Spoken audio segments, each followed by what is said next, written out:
पथर ब्लास्टिंग बेले चलीगला श्रमिकों जीवन एभली एक अघटन घटी बलांगीर जिला सिंधेकेला थाना कुसकेला पंचायत खलियापड़ा गाँव में मृतक जनक हेले चित्रसेन बच्छा तांको बयस 43 वर्ष बोली जनापड़ी 4टी पिला अछंती।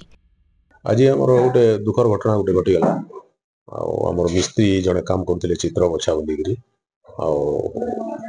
से पथर उपर चढ़ी से पथर चेक कर पथर बना सन मिस्त्री है स्लीप होगला तले पड़गले मुंडे माड़गला पर ऑन द स्पॉट मरीगले।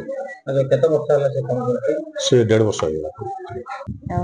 मते सप्लेटर जेहेतु फोन कले मुझे फोन शुणी इंसिडेंट इमरजेंसी इंसिडेंट आईएससी को फोन कॉल रे मु स्पॉट को आसी जहाँ आमर अच्छी एक्सप्रेसिया कंपेनसेशन आम उपरको यहाँ जनइबू जहाँ इनक्वेस्ट कला जहाँ है मोर प्रेजेंस रे हेची कज ऑफ डेथ से पोस्टमार्टम पर जना पड़ो तार जहाँ नेक्स्ट प्रोसेस हम आम ऑफिस तरफ आम ऊपर ऑफिसर को जन।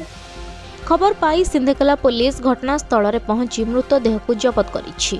पथर तल मृतदेह को उद्धार करा जाइछि। सेठारे बेआईन भावे पथर ब्लास्टिंग चलीथिला ना प्रशासन रो अनुमति दिया जाइथिला से नै तदंत आरंभ करिछि पुलिस। सेपटे परिवार लोकों को क्षतिपूरण देबाकू ग्रामवासी दाबी करिछंती। आज आम कुसकेला ग्राम पंचायत रे हमर गोटे पहाड़ तल रे गोटे एक्सीडेंट हेगला सेनो लागि हम बहुत दुखित है आउ तांकर परिवार लागि आम क्षतिपूरण चाहूँ।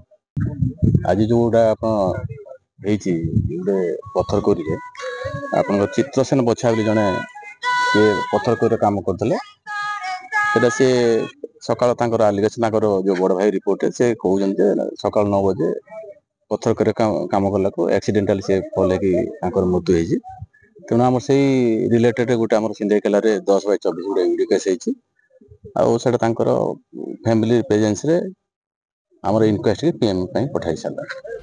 बलांगीर गुप्तेश्वर पृष्टि रिपोर्ट खबर ओडिशा।